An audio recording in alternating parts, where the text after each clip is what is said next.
In the quiet, dimly lit corridors of power, where decisions are made and futures are forged, there exists an invisible weight that many carry without ever speaking its name. It is a subtle, pervasive shadow that stretches across the boardrooms of the American continent and the small community centers of Europe alike. This shadow is born from the dissonance between what a person truly thinks and what they allow to escape their lips.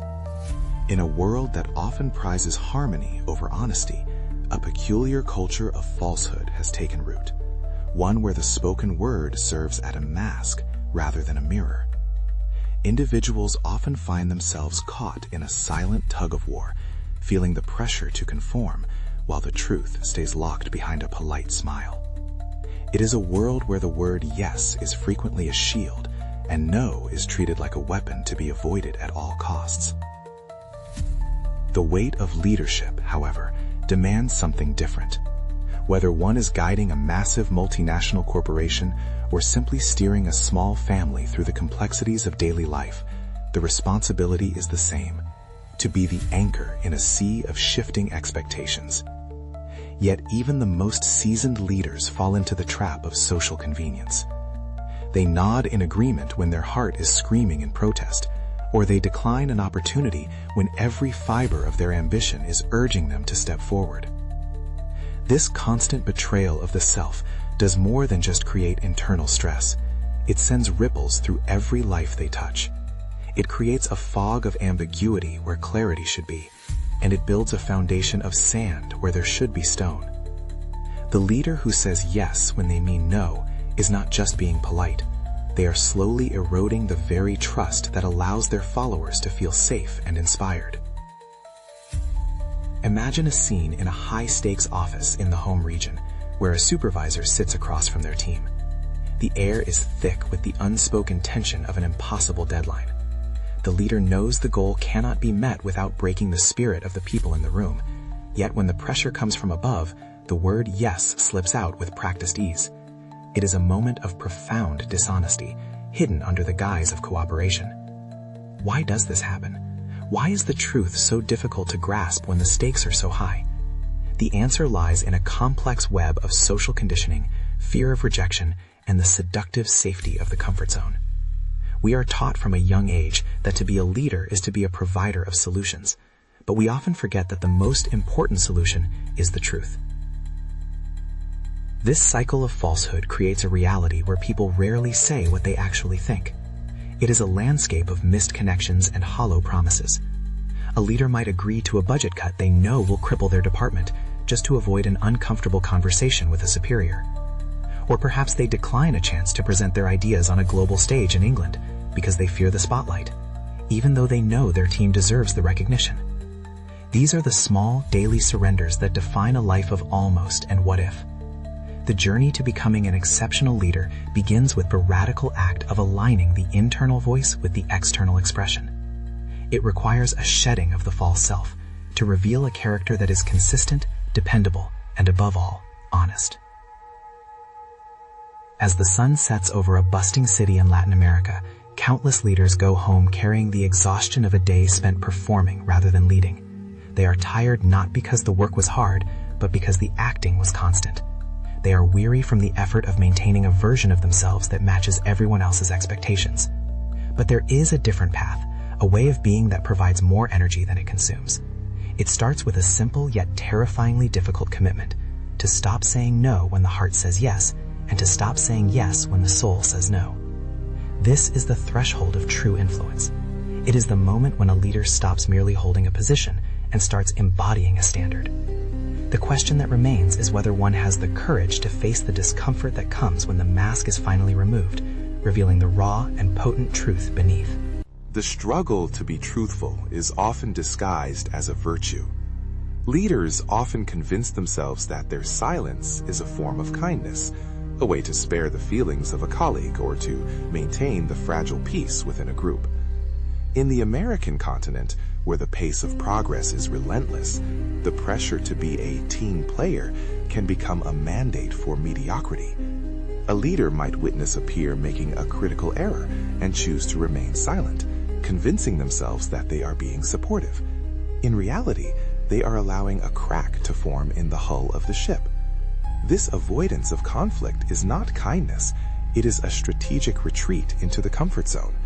It is a way to ensure that no one gets angry, even if it means the entire organization moves in the wrong direction. The essential tension of leadership lies in this very balance, the need to be liked versus the duty to be effective. At the heart of every dishonest yes or no is a desire for safety. The comfort zone is a seductive place. It is warm, predictable, and requires very little of the spirit. To say no to a powerful executive's flawed idea requires a bravery that many haven't exercised in years. To say yes to a promotion that demands a move to a new city in Europe or a complete change in lifestyle involves stepping into the dark unknown. It is far easier to stay where things are known, to keep the status quo, and to nod along with the prevailing winds. But leadership is not a sedentary role. It is an active, often uncomfortable movement toward a better future. When a leader prioritizes their own comfort over the needs of the mission, they have already ceased to lead. They are merely occupying space, waiting for the clock to run out. Consider the internal struggle of a manager who is asked to take on yet another project when their team is already at the breaking point. The manager knows the resources are thin, the morale is low, and the quality of work will suffer. Yet they fear that saying no will make them look weak or uncooperative. They worry about the perception of their own career trajectory. So they say yes. They smile and take the folder, and then they go back to their desk and feel the crushing weight of that lie. This yes will eventually manifest as burnout, resentment, and a loss of respect from the very people they are supposed to protect. The conflict here is between the image of the leader and the reality of the situation. By choosing the image, the leader sacrifices the reality, and in doing so, they lose their grip on the truth. There is also the no that stems from a lack of self-belief. This is perhaps the most tragic form of dishonesty. Imagine a talented professional who is offered a chance to lead a new initiative that would give them incredible visibility across the home region. This is the opportunity they have worked toward for years, but when the moment arrives, they are gripped by a sudden, paralyzing fear. They think of all the ways they might fail, the ways they might be judged, and the ways their lives will change. To protect themselves from this fear, they say no. They make up excuses about timing or current responsibilities. They tell themselves they are being realistic, but in truth, they are being dishonest about their own potential. They are saying no to their destiny because it feels safer to remain small. This setup of internal conflict creates a leader who is perpetually out of sync. Their words become hollow sounds that people learn to interpret rather than trust. When a leader says, "We can do this," the team looks at the exhausted eyes and the slumped shoulders and hears, "I couldn't say no." When a leader says, "I'm not interested in that promotion," their peers see the hidden longing and hear, "I'm too afraid to try." This lack of clarity is like a poison in the well of an organization. It slowly degrades the quality of every interaction and creates an environment where everyone else feels they must also hide their true intentions. The first major development in any leadership journey must be the recognition of this internal battle. It is the realization that every word spoken is either building a bridge to the truth or a wall against it. Only when this conflict is acknowledged can the leader begin the difficult work of dismantling the walls and crossing the bridge toward a more authentic and powerful existence. The progression of a leader's journey is often measured by the depth of their self-awareness and the clarity of their communication. As one moves deeper into the complexities of guiding others, the scenarios where honesty is tested become more frequent and more demanding. In a corporate environment in Europe, for instance, the hierarchy can often act as a barrier to the truth. A leader might be sitting in a meeting where a superior is outlining a strategy that is clearly flawed, perhaps even disastrous for the long-term health of the department. The room is silent, filled with people who are all thinking the same thing but are too afraid to speak. The leader feels the heat of the truth rising in their chest. Do they speak up and risk the discomfort of a disagreement, or do they join the chorus of silent approval? This is where the emotional and intellectual development of a leader is put to the fire. To choose the path of honesty is to accept a certain level of isolation, at least in the short term. It means being the person who breaks the comfortable silence. It means being the one who points out that the emperor has no clothes. But there is a profound power in this choice. When a leader expresses an opinion in the third person, looking at the facts and the impact on the collective rather than their own personal ego, they elevate the conversation. They transition from a person trying to survive a meeting to a leader trying to save a mission. This shift in pacing, from the frantic desire to please everyone to the steady rhythm of truth-seeking, is what separates the successful from the merely busy. It is an emotional progression that requires shedding the need for constant validation and replacing it with a commitment to the greater good. Reflecting on the impact of these choices, one must look at the ripple effect on the team. When a leader agrees to impossible deadlines, they are not just lying to their boss. They are stealing the time, energy, and mental health of their followers. They are essentially telling their team that their well-being is less important than the leader's desire to look good in the eyes of authority. This realization is often a turning point. A leader might see the toll that a series of dishonest yeses has taken on their staff, the late nights, the missed family dinners, the frayed nerves, and feel a deep sense of responsibility. The emotional depth of leadership is found in this empathy. It is the understanding that one's words have the power to shape the lives of others, for better or for worse. On the other side of the coin, there is the development that comes from finally saying yes to the things that matter. There is a specific kind of intellectual growth that occurs when a leader steps out of their comfort zone to take on a challenge they feel unprepared for. Whether it is presenting to a global board in the American continent or leading a high-stakes project in the home region, the act of saying yes to growth is an act of honesty about one's own potential. It is a declaration that the fear of failure is less significant than the desire to contribute. These moments of insight are rarely loud. They are often quiet realizations that occur in the middle of a difficult task, where the leader thinks, "I am exactly where I need to be, even though it is hard." Maintaining the harmony of one's tone and rhythm in these moments is a true art. It involves being assertive without being aggressive, and being clear without being cruel. It is the ability to say, "I do not agree with this direction because it will compromise our goals," while still respecting the person who suggested it. This level of maturity is what allows a leader to guide a team through the most turbulent changes. They become a source of stability because people know that their yes means yes and their no means no. There is no subtext to decipher, no hidden agenda to fear. This clarity creates a sense of safety that is essential for innovation and risk-taking. As the narrative of a leader's life unfolds, these scenes of honest dialogue become the milestones of their success, signaling a deep and lasting transformation that goes far beyond professional titles or accolades. The climax of this narrative of transformation often arrives in a single high-pressure moment, where the old habits of safety and the new commitment to truth collide. Imagine a critical turning point occurring within a prestigious organization in the American continent. A leader is presented with a choice that will redefine their entire trajectory. Perhaps they are offered a promotion that looks perfect on paper, more status, more pay, more influence. However, accepting it would mean endorsing a culture of cutthroat competition that goes against every value they hold dear. Or, conversely, they might be faced with the ultimate test of their courage, a situation where they must say no to a powerful coalition to protect a vulnerable but essential part of their team. This is the moment where the story shifts from theory to action, where the intensity of the conflict reaches its peak. In this sequence, the emotional gravity is almost palpable. The leader stands at a crossroads, feeling the immense pressure of expectations from colleagues, superiors, and even their own past self. The world seems to hold its breath. If they say yes to the status quo, they will continue to live a life of comfortable falsehood, but the light within them will grow a little dimmer. If they say no, they risk everything: their reputation, their security, and their immediate future. This is the climax of the internal struggle, the confrontation between the person they were and the leader they are meant to be. It is an emotionally gripping sequence where the decision is not just about a project or a title, but about the very soul of their leadership. Then the revelation strikes. It is the realization that the greatest risk is not the loss of a job or a title, but the loss of one's own integrity. The leader understands that saying no to the wrong thing is the only way to say yes to the right thing.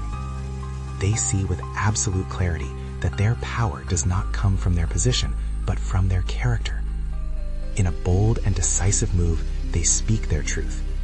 They decline the promotion with grace and firmness, or they stand their ground against the budget cuts that would destroy their department.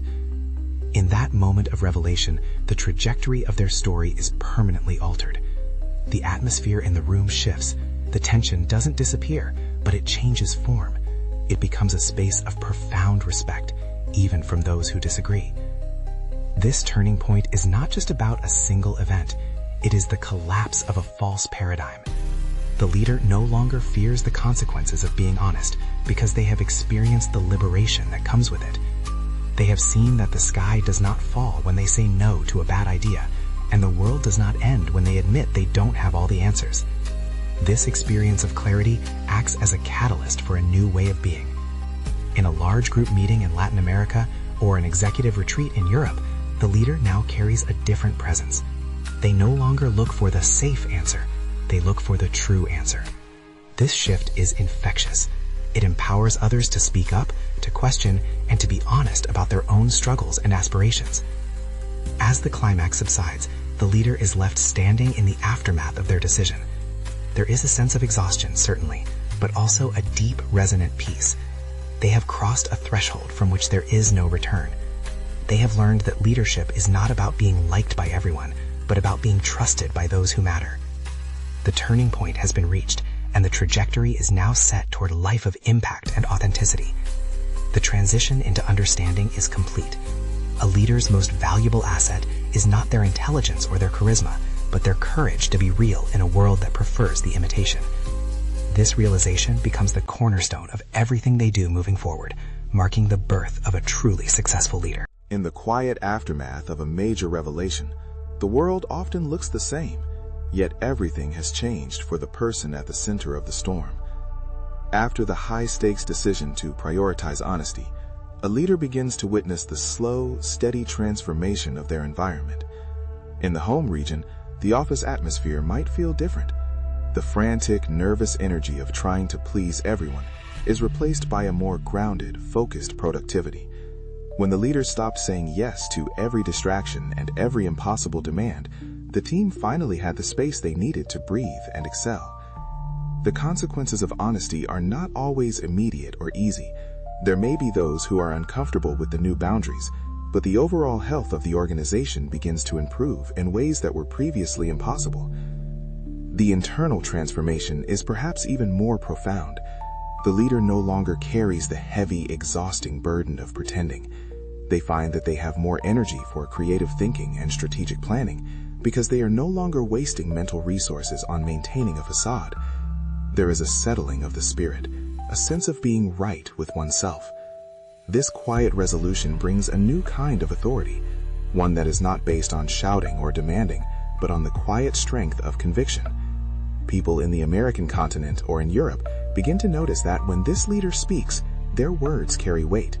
Their yes is now a commitment that people can bank on, and their no is respected as a thoughtful, principled boundary. However, the aftermath also involves dealing with the friction of change. Transitioning from a yes man to a leader of integrity can ruffle feathers.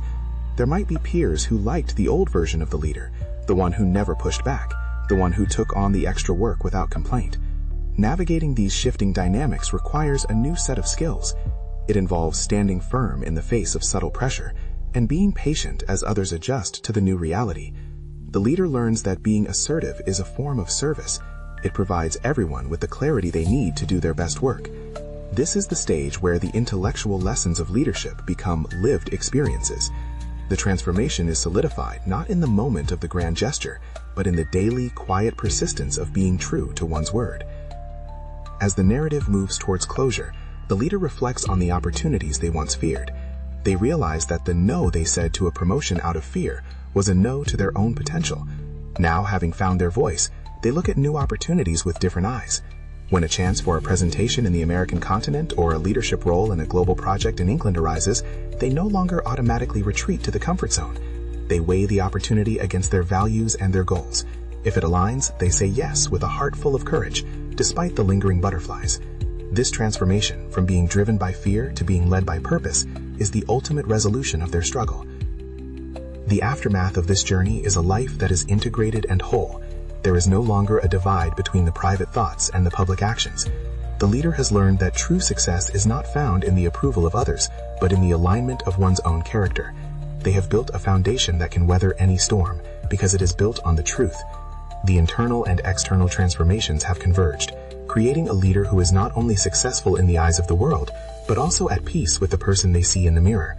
This settling of the narrative arc provides a clear path forward, where the lessons learned in the fire of conflict become the guiding lights for all the challenges that lie ahead. The essence of a leader's journey is ultimately found in the legacy of integrity they leave behind.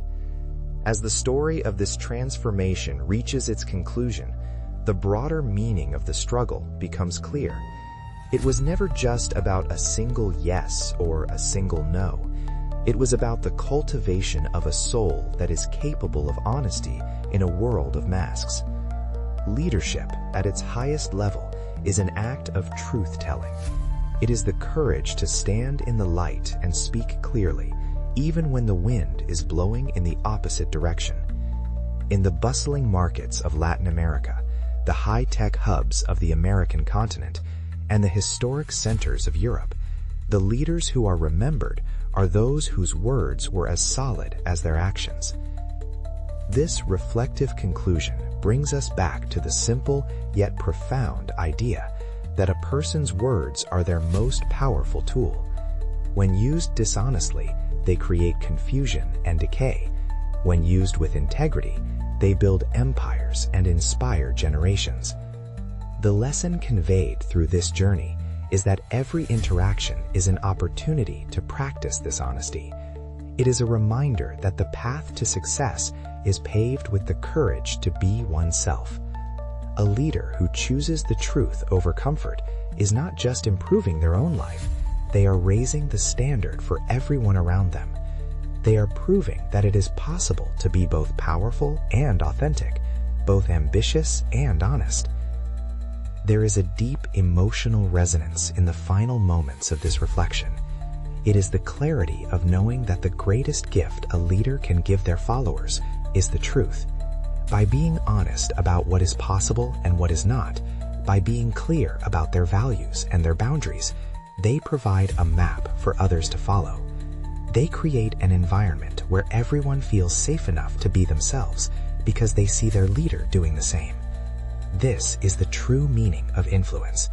It is not about manipulation or control.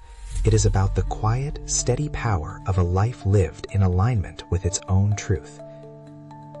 As the narrative closes, the listener is left with a sense of contemplation. The story invites a pause, a moment to look inward and ask, where am I being dishonest with myself? Where am I saying yes when I mean no? The answers to these questions are the keys to a new level of leadership and a more fulfilling life.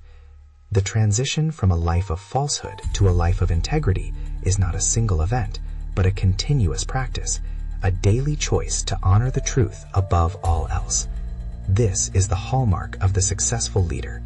It is the quality that inspires admiration and invites others to learn and grow. In the end, the weight of the words we speak defines the weight of the life we live. The leader who has mastered the art of being honest is a person of substance and impact. They leave behind a trail of trust and a legacy of clarity. As they continue their journey through the American continent, Europe, or the home region, they carry with them the quiet confidence of someone who has nothing to hide. They are ready to face whatever challenges the future may hold, not with a mask, but with an open heart and a clear voice. This is the ultimate takeaway, that the most successful thing a leader can ever do is to simply and courageously be true.